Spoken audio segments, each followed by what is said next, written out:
Hey everybody, this is Schmo's No Intern RB3, and you are watching the Cinescape podcast. Enjoy. This is Deep Roy on Toxic Radio. Don't play radio, listen Toxic. Robert England here, a.k.a. Freddy Krueger, and you're listening to Toxic Radio. Check it out or die slow.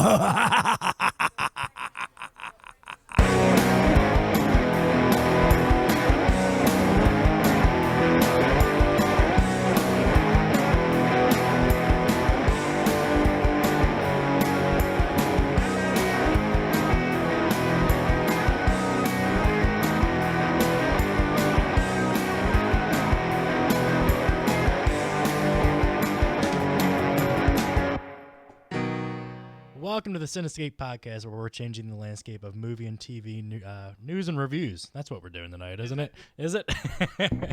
As always, I am Sean Harrigan, joined by my partner in crime, Bill Tozzi. Billy, how you doing? Where? Oh, hey, that's me. I'm doing good. Awesome.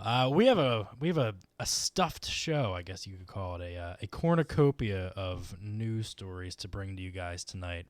We hope you all had a very happy Thanksgiving. The hangover is in full effect here. Trying to get back into our weekend here. Bill, how was your Thanksgiving? It was good. And we went out to eat. No cooking or cleaning There you go. required. And went out to the Cracker Barrel. Ooh, okay. Yeah. How about yours? We had about 28 people in my uncle's house in Levittown. Okay. So it was a wall-to-wall table and chairs there. So we packed us all in. Yeah. I didn't have to cook nothing or clean anything up, really. So That was the best. happy Thanksgiving to all you guys. Michael, real quick, happy Thanksgiving, buddy. Happy Thanksgiving to you, sir. How was yours? Mine was good. It was the first year I've actually cooked everything, and I didn't burn down the house, and it actually was all edible. So I was Hey, plus. pretty Success. proud of myself that we could all sit down and go, it actually worked out. So it was very good. Awesome. Well, before we get into our news stories, we do have a special guest calling in a little bit later. His name is Robert Meyer Burnett. You may have seen him on the Collider YouTube channel. He's also a participant on the Schmoes Know movie trivia Schmodown. So he's going to be calling in a little bit later to talk about some superhero movie and TV news, as we've had a lot of things going on this past week plus. So, we're very excited to talk to him a little bit later. But let's get into our TV Buzz segment, Bill. So this week, it's very sad that we have to start off the show this way, but Brady Bunch matriarch Florence Henderson has passed away at the age of 82 from heart failure. This was just last night on the blackest of Black Fridays now. Dark days. Indeed. Yeah, that's sad. I mean, we finally have a lot of our childhood stars, passing on, and 2016 has not been the kindest It's been a rough year to the celebrities. So yeah, this one's going to be a tough one to swallow for all those Brady fans out there. Rest in peace, Mrs. Brady. R.I.P. We also, before our show went on, I saw another celebrity death. I didn't even have this in the show notes because it was so new. Firefly star. He played Shepard, Ron Glass. He actually passed away today as well. Tough day, tough week, tough year. So rest in peace, and our thoughts and wishes go. Let's go out have to the a families. moment of silence for Florence Henderson. Oh. All right, that's the most we could do without pushing off any potential sponsors for today.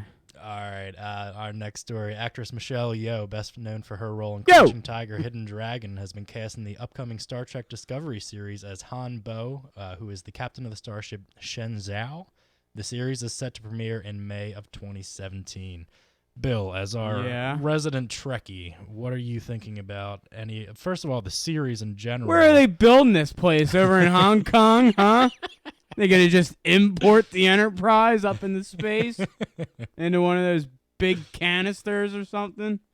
Oh, come on, Star Trek. You're gonna blow it. So you're not a fan of this news? I don't know. I looked up her IMDb earlier, and I mean, I don't know anything else that she's been in other than Crouching Tiger, Hidden Dragon, and it's tough because they're starting something brand new, and I don't know. We'll see. You know. All right. Well, I guess we'll have to ask our guest later on. Yeah, about we'll this ask move. Robert Meyer Burnett about that a little bit later when he gives a call in. The USS Shenzhou coming in. The Klingons. I'm Captain Han Bo. I heard you have problems with your warp core.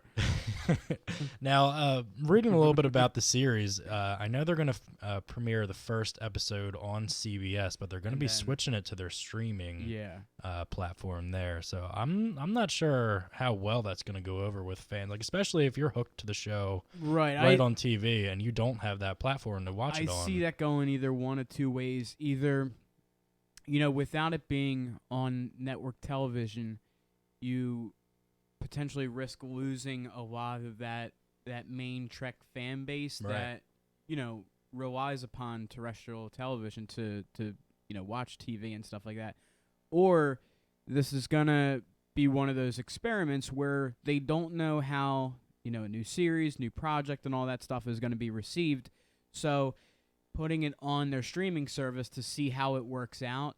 Because obviously the Trek fan base is going to support it to a degree, but I don't think they want to put it out there on network television and maybe only get one season out of it or something like that. So it could really find its niche on the online streaming service, and maybe it's one of those things that builds enough buzz that it gets carried onto the networks, but. We'll have to see how it plays out from there. Yeah, it's tough. Especially with a property like Star Trek, you would think there'd be more interest, especially with the J.J. Abrams trilogy that's been been out the last couple of years. But they've been having a lot of problems. It was supposed to premiere in January, got pushed back. So I think there's a little bit of indecisiveness about this series. So we'll definitely have to see about that come next year. But let's move on to our next topic. Season 2 of Sci-Fi's Channel Zero has been given the title of yeah, you like that, Mike? Has been given the title of No End House, based on the creepypasta of the same name. Actress Amy Forsyth will star as Margot Sleater, a young woman who visits a bizarre house of horrors that consists of a series of increasingly disturbing rooms. When she returns home, Margot realizes everything has changed. Sean, you've been keeping up with Channel Zero, have you not? Yeah, it was definitely a pretty cool show, especially for airing on Sci-Fi. I don't think I've ever really watched any programming on Sci-Fi. They've been known for kind of being that straight to video, straight to television type content. Sharknado Central over there. But the first season of it was the Candle Cove creepypasta, if you're familiar with it. It only lasted 6 episodes, and I believe season 2 will be the same. But for a horror show, it was pretty good. I mean, the production value, it was okay. It didn't go overboard with special effects or anything like that. But the story was very compelling, and I definitely enjoyed it. And if they can hit this next one the way they did the first season, I'll definitely be very interested in checking that one out. Did you check that one out, Bill? I've not, no. Yeah, it's a quick afternoon binge, but only 6 episodes. Okay. So definitely give it a look. This one is a very exciting story. Marvel has announced that their plans for an Inhumans movie has now seemingly shifted to a TV series set to air on ABC in the fall of next year. The series will premiere its first 2 episodes on IMAX screens at the movies for 2 weeks before airing on TV. The series will introduce the royal family, featuring the likes of Black Bolt, Medusa, and a host of others, and will even feature IMAX footage set on the moon. I don't think they're actually going to go to the moon and film. We landed on the moon! That would be pretty crazy. But, there was a lot of turmoil with the Inhumans movie being taken out of the rotation coming, I believe, next year. I think it was slated originally for next year, or maybe even 2018. They had canceled it earlier this year. They've been doing it on Agents of S.H.I.E.L.D. Last season, not really so much this season, here and there. But I think this is definitely a step in the right direction for getting the Inhumans into the mainstream even more so. Putting it in the movie theaters for a couple weeks on IMAX screens is definitely going to garner a lot of interest and hopefully getting a lot of new fans. Bill, what do you think about this news? I like it. I actually want to go see it in the IMAX theater. Yeah. That's going to be pretty awesome. And I think that's going to be a new way of experiencing television with the way the shift is with actors and actresses, now taking on more television roles more than Right. ever. Television has definitely become the new Hollywood of movies and stuff like that. And I think this is going to be a trend going forward where we see premieres taking place in a movie theater. Yeah. So it's going to be pretty cool, and I like they've really started to ground the Inhumans project and really get behind it and give it more a little more lift. So Yeah, like I'm excited to Game of see. Thrones will do episodes in IMAX too here and there. I know. So yeah, definitely looking forward to that. There was a little bit of indecisiveness with who's going to be playing Black Bolt. Originally, Vin Diesel was supposed to be playing him, but it's not looking like he's going to be doing that now. So we'll have to see any upcoming casting news coming out later, at the end of this year, next year, before next fall. So yeah, we'll keep you guys updated on that one. Bill, read our last TV story here. No. No? All right, Yes. never mind.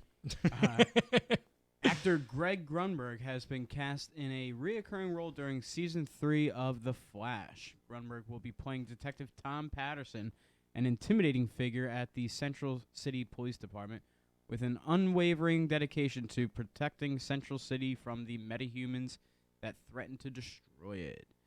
So I'm assuming this was this past week's episode. With my new work schedule, I actually haven't gotten to watch this week's Flash, Arrow, or Legends of Tomorrow. So I'm going to make a concerted effort to get on that tomorrow, as tomorrow's my first real day off without having to go anywhere or do anything. So yeah, definitely looking forward to that. Greg Grunberg, he was in the last Star Wars movie. He was in episode 7. He's also on Heroes. He played Matt Parkman on Heroes, the chubbier guy. Matt Parkman. Yeah. So, he's always a good actor. He's also on Comic Book Men with Kevin Smith on AMC as well. So he's a big name in the nerdosphere, as we could call it. So definitely looking forward to checking out that episode with him and seeing how he does on The Flash. And that is going to be it for our TV stories this week. So we're gonna flip the script a little bit here and change the focus to film news and reviews. Bill, read our first movie story. No. No, we got to get on the same page here, Bill. We're on the same We flipped page. the script. We so flipped should it. be on the page. Oh, hold on. Can you flip it one more time? I'm trying to get the pages right here. Oh, okay, there it is. All right, so I loaded up a sound clip that'd be perfect right now. But, Matt Damon. yeah, Matt Damon let it slip that he will have Matt Damon. have a cameo in the upcoming Ocean's 8 film, saying, "I'm doing Matt a little." Damon. Wait, who am I talking about again? Matt Damon. And what did he say? Matt Damon. What's he doing? Matt Damon. And when do we want it? Matt Damon. Fun with soundboards. Oh, Matt Damon. Matt Damon is having a cameo in the upcoming Ocean's 8 movie, saying, "I'm doing a little bit in the movie. I haven't read it yet." He hasn't read it yet, but the cast is phenomenal, and I'm excited to see what those women do with it. It's going to be fun. Because she got a great ass. This guy sucks. Oh. Matt Damon Matt Damon. let it slip, so he slipped it in front of women. Oh. And Pervert. yeah, and he hasn't even read the story yet, but he's just it's gonna be phenomenal. I'm gonna be in it. It's gonna be a phenomenal movie. Let me just tell you that right now. Donald J. Trump, which is me, is gonna be in Ocean's 8, 9, 10, 11, Ocean's 12, 13. Even though there's already has been Ocean's 11, 12, and 13. I'm gonna make them great again. And then we're going to start off 14, 15. And then as we go up Trump Towers, all the way up to the 72nd floor in Trump Towers, we're going to have Ocean 73, 74, 75. And then it's going to go on from there.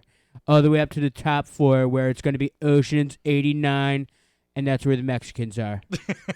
They're hiding out in Trump Towers on the 89th floor. It's going to be very easy to deport them. All right. What do you think about this? Yeah, you don't like it. Yeah. Oh, God, don't care. Yeah, don't I care. really don't. I'm not really into this whole rebooting thing just for the sake of rebooting. Well, it then with, you should talk about our next topic. Oh, yes. Here, I'm going to wind up playing this sound clip again. But the Green Hornet's getting another reboot with director Gavin O'Connor set to direct. Oh, God, don't care. Don't care. Bill, did you even see the Seth Rogen one? Yes. Yeah, how was it? I didn't check it out. Yeah, it sucks. It sucked? Yeah. All right, just on par with what I thought.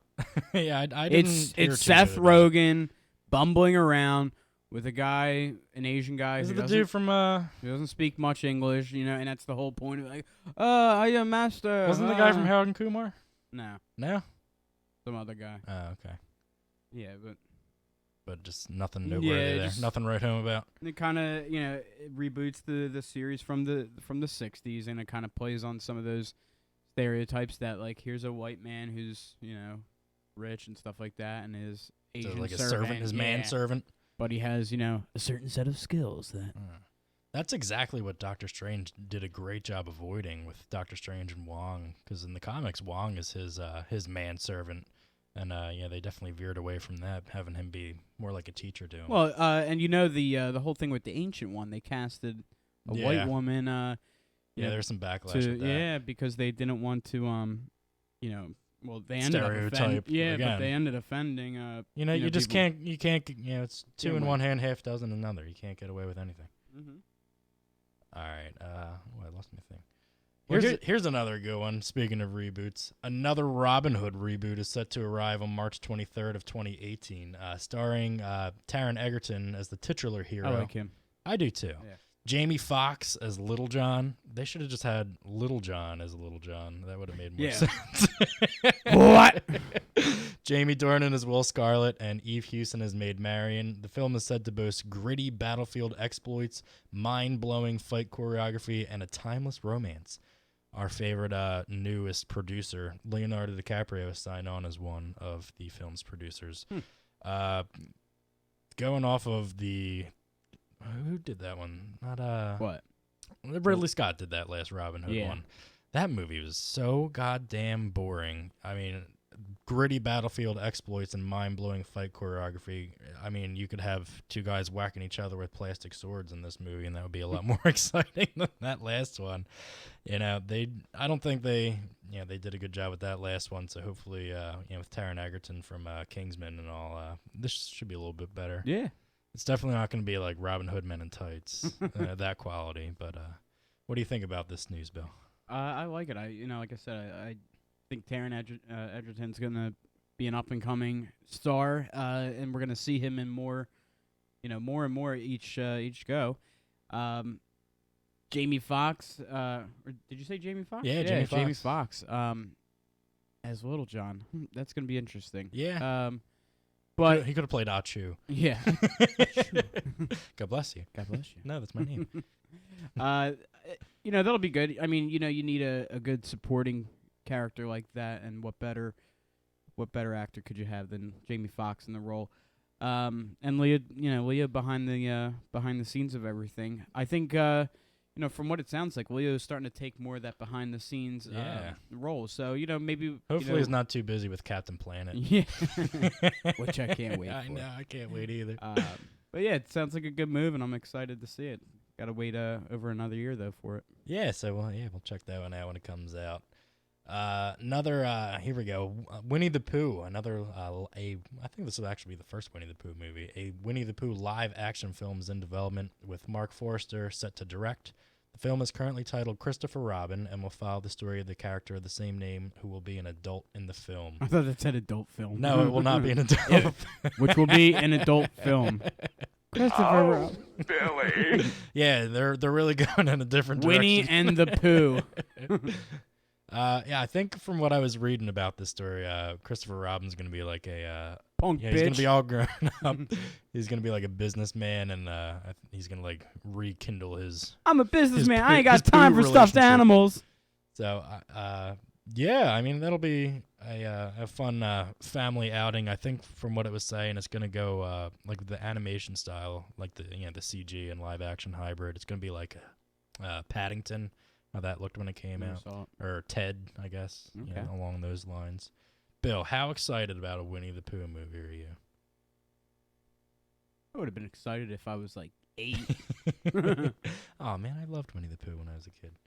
Gotta love the Pooh Bear. We'll see what happens. Tigger and Eeyore and just maybe he'll start up a business to obtain honey or some shit like that. Yeah. I don't know. He's hustling. Yeah. But we have some Game of Thrones news. Actress Emilia Clarke has joined the cast of the up-and-coming Han Solo Star Wars spin-off, joining Alden Ehrenreich and Donald Glover.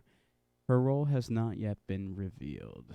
La la la Luke, Luke, I am your father. Lord, la, lo, la, lo. This is interesting. I mean, I stopped watching Game of Thrones a couple seasons ago, so I'm not going to go in a diatribe about why. But I've only really seen her in that newest Terminator movie. She was Sarah Connor in that one. She was okay. I think it could be tough for, like we were just talking about, like how TV is the new go-to for actors. Mm-hmm. It could be a little bit difficult going from such a big show like that to where you're kind of typecasted in a genre or a specific type of role, going into a bigger franchise film. It'll be interesting to see who she is playing. Is it going to be somebody that we already know? Is she like a younger Leia? Is it or is it going to be a new original character? Bill, what do you think about this news? I don't know. I didn't really know who she was until just She's now. the mother of dragons, the breaker I'm of looking chains. her up online, and guess what her full name is? It's quite a mouthful. It's Amelia Isabel Euphemia Rose Clark. Oh. Huh.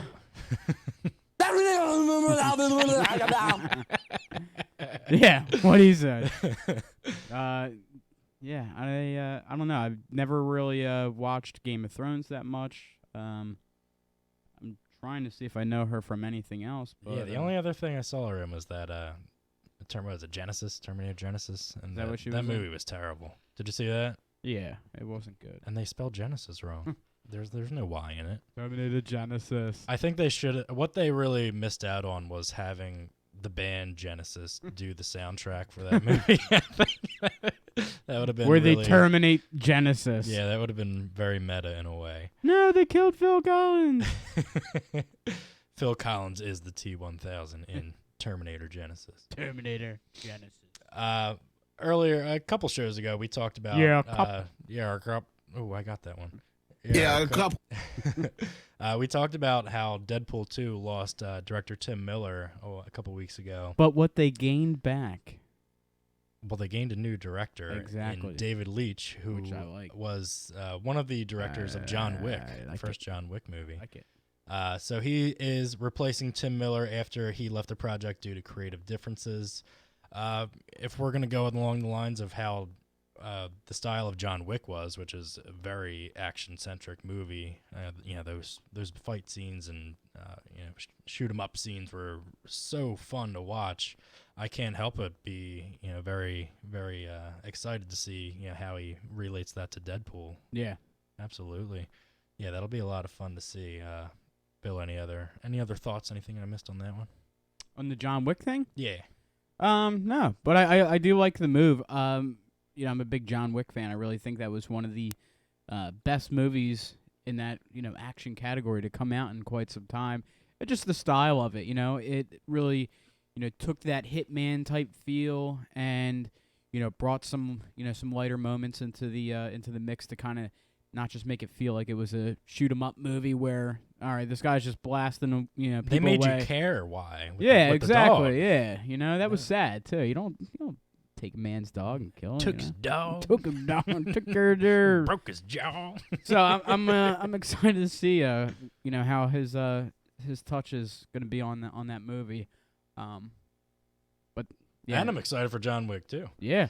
And that was such a weird way that they marketed or didn't really market John Wick. Yeah. I mean, you didn't see a trailer until just about a month before it got released, so Yeah. there's no hype. Obviously had to spend a lot less money on marketing for that film, and I know it did very well too. Obviously, that's why we're getting a sequel coming up very soon. But yeah, definitely very excited to see David Leitch's portrayal of Deadpool, and we know that Ryan Reynolds is going to be right by his side. Pretty much as a director without being called the director, as he was the whole reason that there was a Deadpool movie in the first place. He campaigned for years to get that off the ground. So yeah, definitely looking forward to checking that one out. Next story, we have Variety's reporting that Simon McQuoid is set to direct a new Mortal Kombat movie. Oh no, I clicked the wrong button. Come on. Which has been in development for a few years. James Wan is also attached as producer. So following the blunder of Mortal Kombat, what was the second Annihilation. one? I was just reading like a list. It was done by what was the website? They rank. They rank movies. And they were ranking the bad to worst not comic book video game movies, and Mortal Kombat Annihilation was number 2 or 3. It's Metacritic.com. Okay, yeah. And then I was even looking at their. I'm actually a registered user and contributor to Metacritic. Are you? Fun fact. And I was actually looking at their worst movies of all time. Biodome's up there, tied for first. Yeah. Come on. A lot of these movies I haven't even heard of, so. What? Oh, no. Yes. There's a movie on here called Septic Man. Septic Man? Yeah, I don't know. That movie sounds like shit. Yeah. Literally. Super Babies is actually a terrible movie, according to this. Well, it would have to be. It'd be on this list. But Mortal Kombat is on the all-time list, tied at number 11. Wait, is that Annihilation or the first one? Annihilation. Okay. The first one's actually good. I don't care. I will always love that movie. I went to the theater to see that when it came out. I still remember. Shang Tsung. I remember, fight. When the game originally came out, I hadn't heard anything about it. I was probably 7 or 8 at the time, early 90s. My cousin, I remember him telling me about it. Huh? Vinny, your cousin? My cousin Vinny? Yeah, my cousin Vinny. The way that he was describing it, he described, the pit level. He's like, yeah, you can knock the guy off this giant bridge, and he falls down to a bed of spikes, and it's really cool. I'm like, I gotta find out what this game is. And then you finally get to play it, and it was really, obviously one of the greatest, fight games of all time. Where do you have a ranking list for the games? Ooh. And what system you would prefer certain games on? I mean, I would go I'm Sega. sure Mike would choose Xbox. I like all my games on Xbox. Damn straight. Xbox is the best.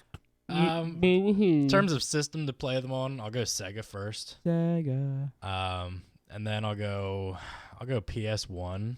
Mm-hmm. I think my favorite Mortal Kombat game was I'm gonna go Ultimate Mortal Kombat 3. Okay.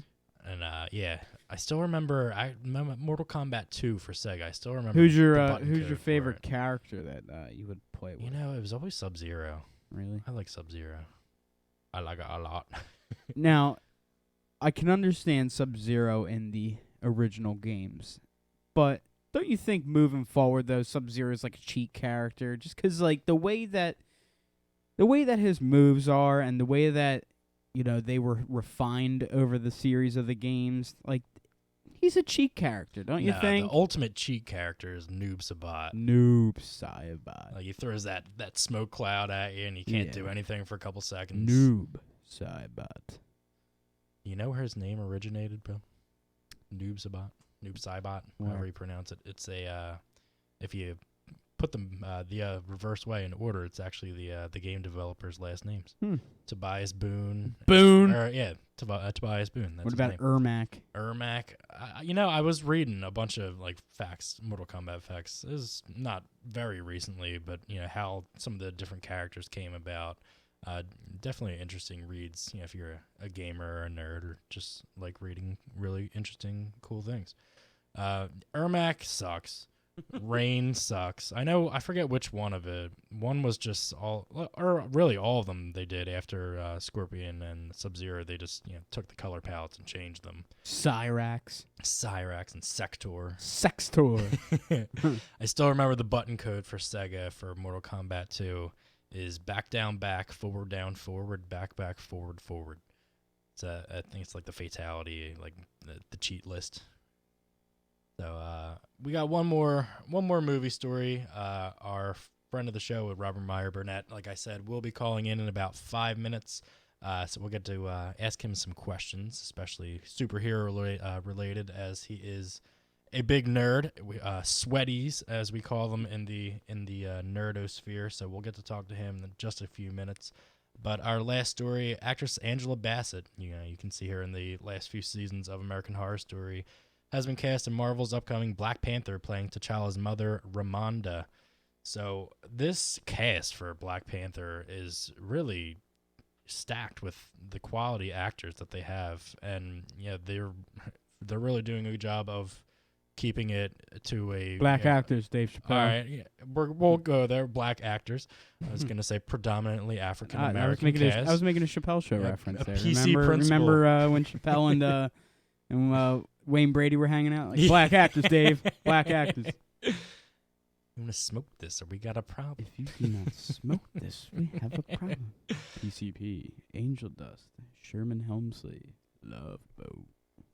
Yeah, so like I was saying, the quality actors that they have in there. You have Michael B. Jordan and Chadwick Boseman and just a host of others in this movie. It's really pushing the cast of Doctor Strange, which is also phenomenal. The top-notch quality actors that they had in there is it's a real testament to Marvel and their casting department on getting incredible talent into their movies. Incredible, phenomenal, ridiculous. So that is actually our last movie news story before Robert calls in. I was trying to get a list, maybe like a top 10 list of like my favorite Thanksgiving themed movies, but as I was going Not through, much. There really isn't. There's like Miracle on 34th Street. There's like Thanksgiving themed movies, and then there's movies that you watch at Thanksgiving. Yeah. You know what I mean? Like I was saying, like Miracle on 34th Street, you could put on there. Charlie Brown Thanksgiving. Though it's a Christmas movie, How the Grinch Stole Christmas. I mean, I grew up every Thanksgiving that was on, Thanksgiving night. I think it was on last night. It was actually the highest rated network showing of anything Friday night, and it hit all the ratings. But yeah, there's just really not a lot of good Thanksgiving, centered or centric movies going on out there. Bill, can you think of anything other? Not really. I mean, because that's the thing. You also run right into Christmas very easily. So a lot of times, very intertwined. Yeah. So a lot of times you might have a movie that kind of picks up around the holidays of Thanksgiving and runs into Christmas, and Planes, Trains, and Automobiles. Yeah. I mean, that could be one. There's just not a lot out there. Mike is giving us the okay signal, so we are going to bring on our very special guest. His name is Robert Meyer Burnett. I have his Collider Heroes music queued up. You can see him most weeks on Collider Heroes on their YouTube channel. Like I said, he is also a participant of the Schmoes Ultimate Movie Trivia Schmodown. Robert, how are you doing tonight? I am doing great. It's an honor to be on the show. Thanks for having me. Thanks so much Thank for calling you for being in. here. So we have just a couple questions to ask you before we get into some of our the bigger news stories that we were talking about. Tell our listeners a little bit about yourself. Well, I've been working in the entertainment business in various capacities for the last 28 years. My first job, I was the art department production assistant on Leatherface, the Texas Chainsaw Massacre 3. And I worked on movies like Sam Raimi's Army of Darkness. Wow. I worked on a Swamp Thing TV series and makeup effects. And sort of I worked my way through the entertainment business, and I was a film editor. I cut a lot of low-budget features. I worked for a company called Full Moon Entertainment. I directed a movie called Free Enterprise that starred William Shatner that some people remember. I was a producer on the Agent Cody Banks film, and I spent a lot of the last 15 years doing DVD special edition work, DVD and Blu-ray documentaries. I worked on Lord of the Rings and the X-Men movies and Superman Returns and the Chronicles of Narnia. And then most recently, I did all of the documentaries on the Star Trek: The Next Generation Blu-ray release. Yeah, just and then now I'm editing a movie. I'm editing a Jewish spiritual comedy called Tango Shalom. Very cool. So that's where I'm at right now. Awesome. Yeah, checking out your IMDb page, there's a ton of Star Trek documentaries on there. My co-host Bill here is a big Trekkie. Bill, do you have any Star Trek related questions for Robert? I was hoping that given more time, I'd really like to have like a trivia game with Robert here. I really think it would be great with his expertise in the Trek realm.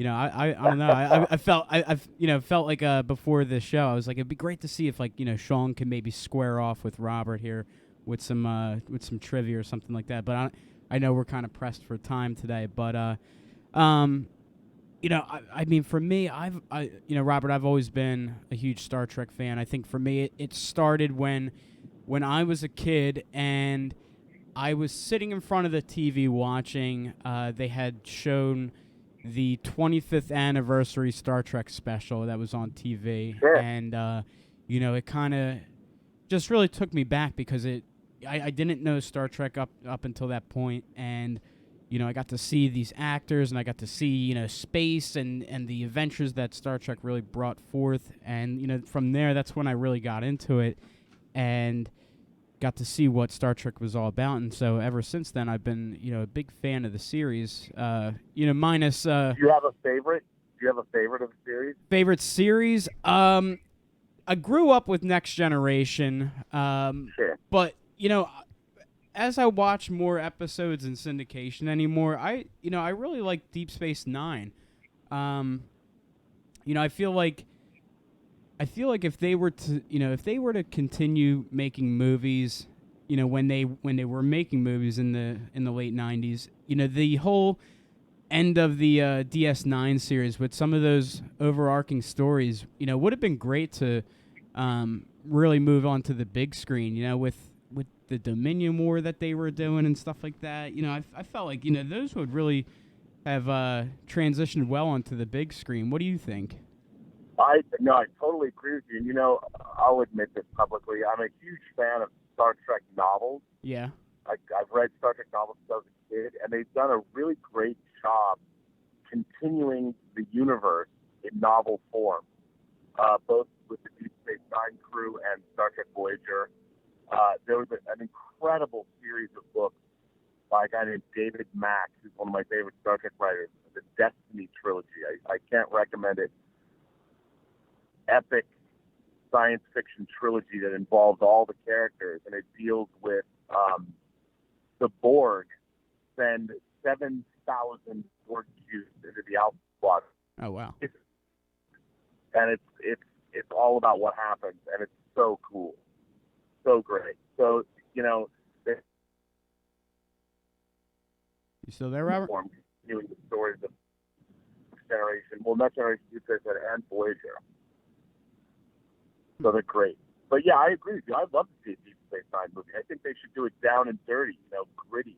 Yeah, and like I think Tarantino movie. Yeah, and that's the I think that was the cool part that we were exposed to in Deep Space Nine was, this underbelly layer of Federation and what goes on out there in the in the Star Trek universe that obviously Next Generation was that cleaner, more stylized version of Star Trek, and then Deep Space Nine came along, and it was in the same time period, but it dealt with some other issues that weren't on the bridge of the Enterprise, and I think that's the one thing that it had going for them, and it kind of had like a little bit of a Star Wars feel to it, where it was you were encountering these scumbag aliens that were hanging out on a space station, and you're having run-ins with the Klingons and the Cardassians all in the same day. The Kardashians?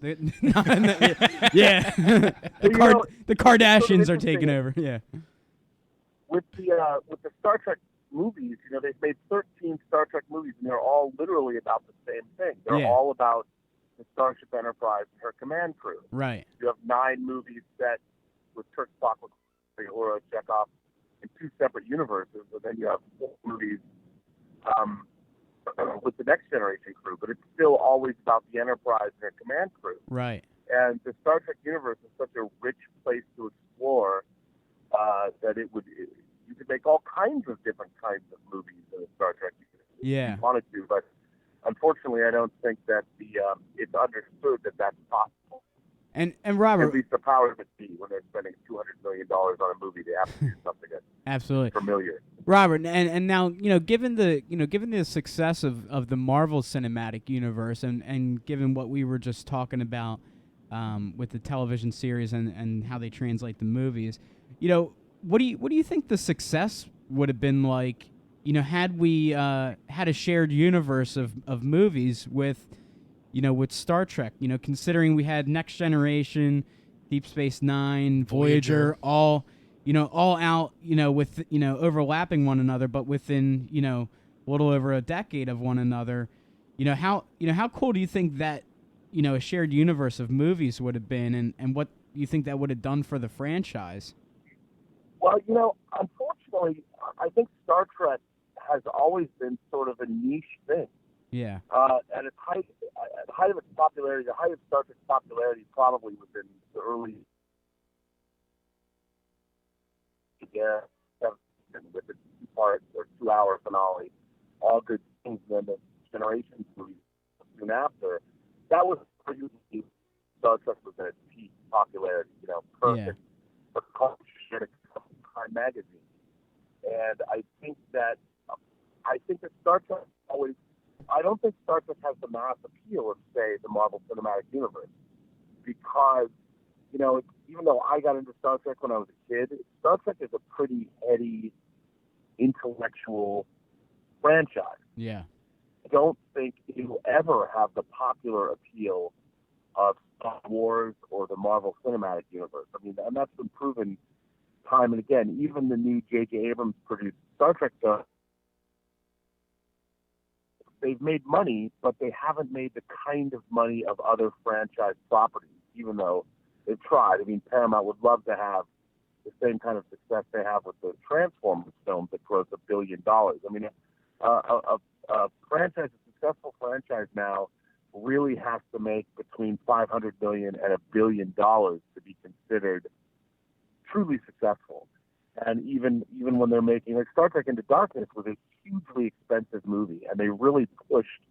Star Trek has never traveled well internationally either, and they really pushed hard to have Star Trek Into Darkness succeed globally, but it fell short from what they hoped it would do, because ultimately Star Trek's roots are in Kennedy-era America, and it's basically, if you think about it, Star Trek is America goes to space and brings American core values to the universe. And that's why traditionally, while Star Trek is big in the UK and Germany and somewhat in France, it's not real big elsewhere around the world. And, I don't know. It would really take a Kevin Feige, a real visionary at the helm to make Star Trek into something that I think would work the way the Marvel Cinematic Universe works. Right. Earlier, we had brought up a story about Michelle Yeoh being cast as one of the Starfleet captains on the upcoming Discovery series. What are your thoughts on the way that they've been handling that so far, and do you think it'll be successful on a streaming platform like on the CBS channel? Well, first of all, I love Michelle Yeoh. I'm a huge fan of Hong Kong cinema, and I was, before she was in Crouching Tiger or Tomorrow Never Dies, I was a fan of her work that she had done previous to those films. And I think it's great casting. There's no reason why, we can't have a multi-ethnic cast or Star Trek is one thing. Plurality has always been part of Star Trek's appeal, I think, and I think it's great that they cast her. But whether it'll, as Wes Moonves said, it'll make its money back because they've already covered it with European streaming sales to like Netflix Europe. So, although I don't know if it's going to be so successful only on a CBS streaming service, I think they're going to quickly have to. They'll figure out a way to get it out beyond that streaming service. Because look, I understand everybody wants to have their own streaming service. I get it. But CBS simply doesn't have enough programming. They've now got the Good Wife sequel that they're going to launch, and they've got Star Trek. But is that enough to get the kind of diversity that you get from, say, Netflix audience? Right. I just don't know. I don't know. I'm dubious.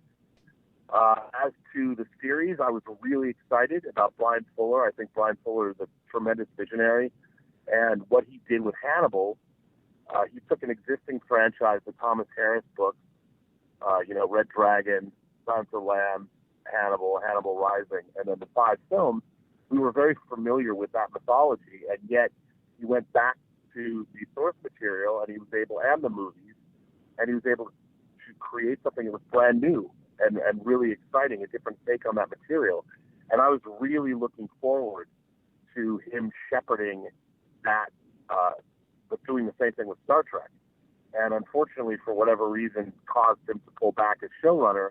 I think Star Trek needs a visionary showrunner. It needs someone who understands not only serialized storytelling, but also understands modern science fiction and where we're at today. And I think ultimately Star Trek still, for the last 50 years, we've been presented with a vision of the future, and it hasn't taken into consideration the technology that is developed, things like transhumanism and where are we going to be when medical technology and biotechnology extend our lifespans by 200 years, and we can replace our body parts with implants and things like that. I mean, I think Star Trek really needs to grow with the times. But I'm excited. I mean, I can't wait to see it. New Star Trek, bring it on. There has been a new Star Trek TV show on since 2005, so I can't wait. Absolutely. I just hope that we've got a really strong. If there's one thing that I learned working on the Next Generation Blu-rays, especially talking to all the writing staff, you really need a clear vision at the top, somebody who really understands what they're doing. Next Generation really didn't work until Michael Piller took over in the 3rd season and mandated that all of the stories needed to be about the principal characters, not necessarily the outside thing. And then Ira Steven Behr made Deep Space Nine really what it was. So I'm excited. Hey Robert, what was one of your favorite Next Generation episodes, and what episode would you say was the worst, or just like the most far-fetched? I have my far-fetched episode ready. I don't, but I want to hear what you have. Well, I think some of my favorite Next Generation episodes are not surprising because they're the episodes that everybody tends to say. I love second season's Measure of a Man. I love The Inner Light. I love Yesterday's Enterprise. I love Best of Both Worlds. I love Tapestry, the episode where Q takes Picard sort of It's a Wonderful Life episode. Yeah. There are other episodes of Next Generation that I couldn't stand, like Night Terrors or Realm of Fear, where Barclay is seeing creatures inside the transporter, which makes no sense at all. What about Sub Rosa?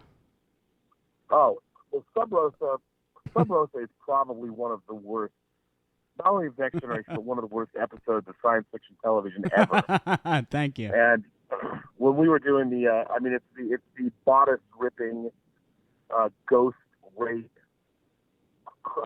candle masturbation episode of Star Trek. I mean, you watch that episode and you're like, what am I watching? What is this? Yeah, I don't think Sean has an affair with the ghost. I don't think Sean here has a clue about this episode. That's why I kind of not in tune with my. That's why tracking. I kind of brought it up, and I wanted to have Robert give his input, so Sean, you could kind of see what exactly you're missing. But oh my balls! But basically, although I will say this, it's beautifully shot. The work that they did, it's a really great looking episode of Star Trek. I mean, it's totally absurd. Yeah. But the production team was really firing on all cylinders. It's a great looking episode of Star Trek. But you're like, really?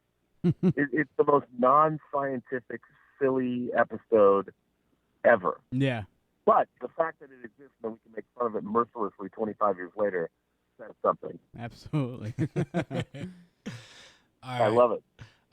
So I've been a fan of you for the last couple of years. You know, I see you on the Collider Hero shows and the Schmodown matches. You're a true sweaty. Absolutely, yeah. I watch them every week. So how did you first get involved with Collider?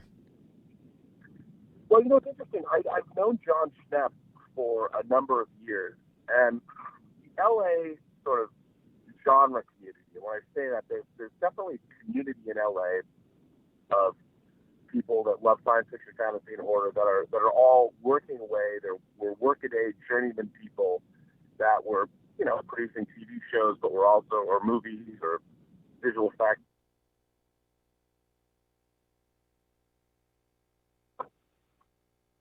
That community, and he knew that I'd made CDs and movies and stuff, and he also knew that I was a huge sweaty. That I was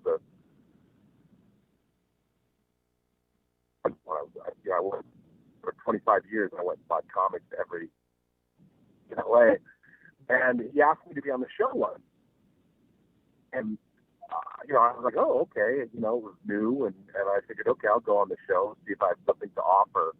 And everybody seemed to respond. I mean, I think that the reason that they want me on Collider Heroes, the people that, I'm sure there's people that think I'm a monumental douchebag, too. People that like me, I think they like the fact that I can be critical, but ultimately I'm overall very enthusiastic about all this material. Oh, I mean, absolutely, I genuinely have a deep love and affection. And that very much comes through when you're talking about the different franchises that you've been a fan of all your life. From the deep cut comics that you talk about. I grew up in a time when there wasn't any of it. Watched it grow and expand, and we live in the greatest time ever. I never thought that I would be seeing shows like Westworld or Game of Thrones on TV, and then watching the Marvel streaming series and watching. I mean, we're about to get a Dominators crossover. Yeah, I'm very excited for that crossover. The Dominators? I mean, really? Are you kidding me? From the Invasion? I love the Dominators, and I love the science. I love all of it was all sort of for me a spin off, an adjunct of the new Teen Titans when they brought all these characters in, and I can't wait. I'm so excited. I mean, who would have ever thought would live in a time when we'd be getting?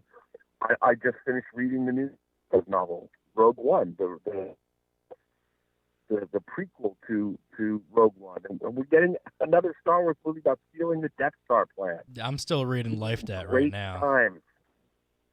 It's fantastic. I love it. So being a sweaty, being on Heroes has been a lot of fun, and Steph has basically kept me on, which has been great. And I'm really honored and privileged to be on there. And I really like the fact that there's a community around the Collider videos. People with the Schmoes and with Jedi Council. And, oh yeah, definitely. I'm in all those. And yeah, I mean, I read an article that somebody's written for their college paper about how we've become the sports center for entertainment. Yeah, it absolutely is just like that. And I thought that was cool. I mean, if people didn't watch us, it wouldn't be any fun. But people seem to watch us, and I really like how everybody interacts. And sometimes people get really mean. Like I love Ashley Robinson, who's on the show with us a lot, but people are very they're very unkind to her, and I don't think that's fair. Yeah, you're gonna have those kind of people every now and then, but I'm such a big fan of yours, and all the cast members that we see each week, and it's really been an honor to talk to you. Thank you so much for calling in, Robert. Oh yeah, I mean, it's been great, and I really appreciate you guys getting the word out about all the different shows that we're doing, and thank you so much for everything that we've promoting what we got going on. Yeah, definitely. If you're ever on the East Coast, definitely hit us up, and we'll take you around Philadelphia. Oh, I love that. I've never been to Philadelphia. Well, we know your Seahawks beat up on us a little bit last week. Yes. So, yeah. We'll have some retribution. That was joyful. I mean, I'm a big Seahawks fan, so What can I say? Yeah, we'll get you next time for sure. But where can you won't. where can everybody tell our listeners where we can find you online, Robert? Well, you can find me on Twitter at Burnett, B-U-R-N-E-T-T, Burnett RM. Excuse me. And then you can find me on Instagram at RM Burnett, or hit me up on Facebook at Robert Meyer Burnett. Awesome, very cool. Once again, thank you so much for calling in. We'll definitely look to have you call in again sometime soon. All right, well, thanks. It's great to be here. All right, Thanks, have Robert. a great weekend. Take care. Thanks a lot, man. All right, Robert Meyer Burnett. It's really cool, doing what we've been doing and reaching out to industry professionals and actually getting responses back, and having somebody like a Robert Meyer Burnett or an RB3 call in. It's really especially cool for myself, watching these people on YouTube and these shows that I love and I live for every week or every day, whether it's a daily show. To be able to interact and talk to them. So that's really, really cool for small town people like us. Coming up next on Smooth Jazz Radio. We're going to have Bo Diddley tonight and Sugar Horse Rain. So stay tuned. You're listening to...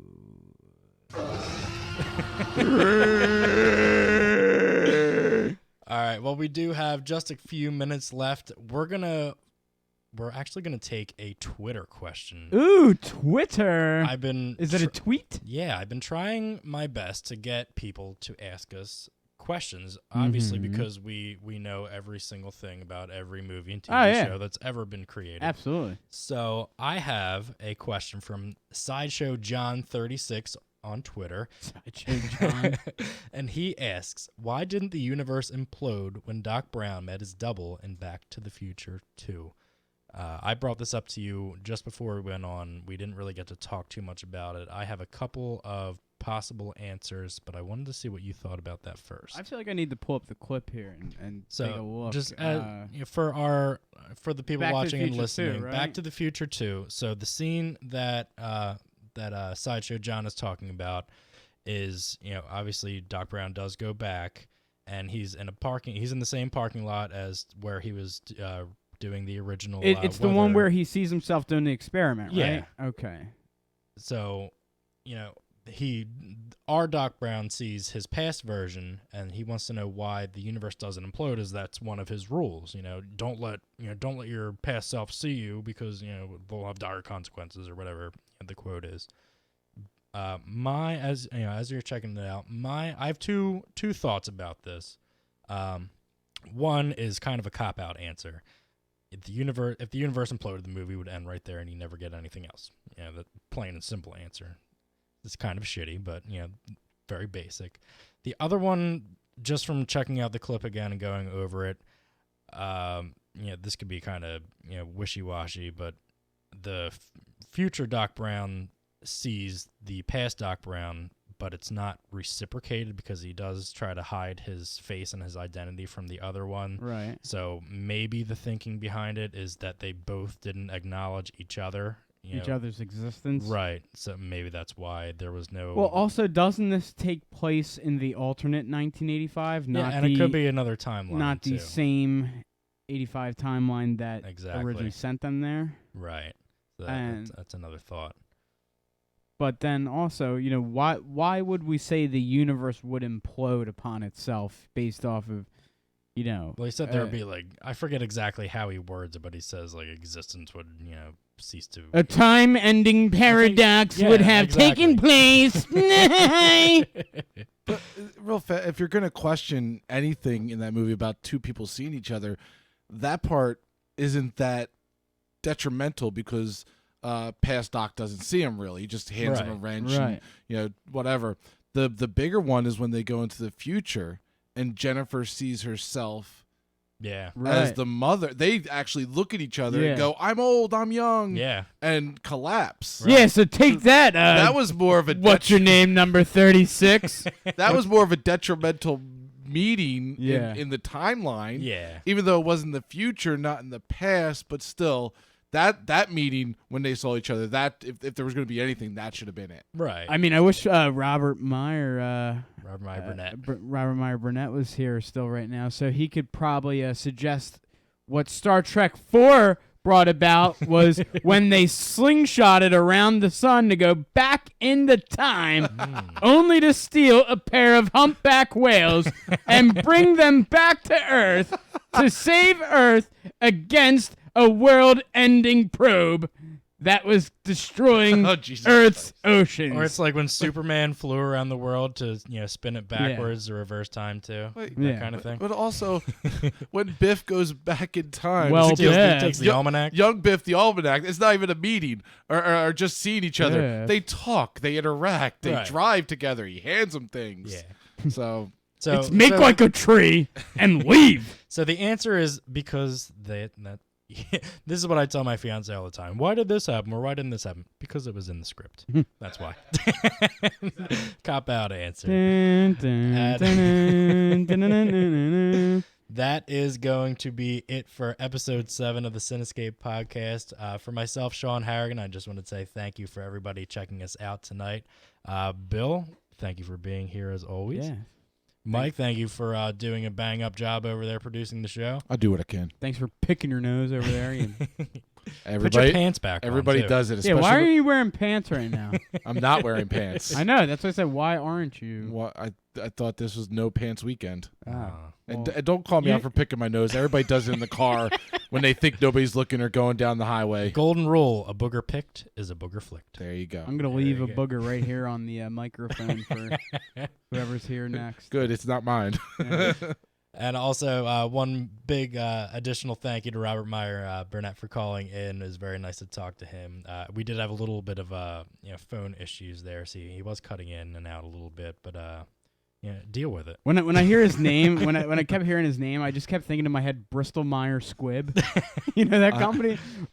Bristol Myers Squibb. Bristol Myers Squibb. I blame Sprint for that technical issue. Yeah, He was a Sprint user? Oh, man. All right, well, we're going to get out of here. Hope you guys have a great rest of your weekend. If you're checking us out live, this video will also be up on our YouTube channel later. You can also find us online in all of our social media platforms. The description will be, the information will be in the description of this video. Yeah, so and you let's can get check some us more out. tweets going on. Definitely. That was our first Twitter question. What was his name again? That was Sideshow John 36. Sideshow John 36. Yeah, Keep them coming, If you have any Sideshow questions, John. feel free to send them to our Twitter page, to our YouTube page, Instagram, anywhere you We can do find know us. everything about movies and TV, every so single please thing. challenge us. I dare you, challenge us. Write in and challenge us. I challenge you to challenge us. And then we'll have a challenge off. Not on, but it'll be a challenge off. Bone salt is ready. So bring 'em on, brother. Ooh, yeah. You know, on Wednesday, the guys at Lethal Dose, Mike, did you know about this? Yeah, they had a little Macho Man contest going on, where they were singing songs in the Macho Man's voice. I think what we should do here, at the Cinescape, is where we come up with the best movie quotes out there. And I think we should say them in the Macho Man's voice. You know what I mean, brother? Cream of the crop. I think I'm going to get that list together and have you read them off. That sounds like fun. Yeah, and you know what? We'll call the Lethal Dose guys. We'll call them at their parents' house because that's where they still live. We'll call Nick Bath. Hey, Nick works in my kitchen at the Yeah, bar. well, maybe he's listening right now in the kitchen. Nick, you're fired, by the way. Nick, you're fired. We'll call up and tell him, hey, it's the Macho Man. You guys sung some songs in the voice, that's great and all, but hey, the Macho Man's got to say his lines in the macho voice. And that's what we're gonna do. Gonna freak out, man. All right. You ready for that? Thank you, Ray. You ready for that next week? Or the following week? 2 weeks. 2 weeks. 2 weeks from today. Oh, yeah, Mike. All right. Well, we got to run. A big thank you one more time. Have a great rest of your weekend, and we will see you again in 2 weeks. Have a good night, Deuces. guys.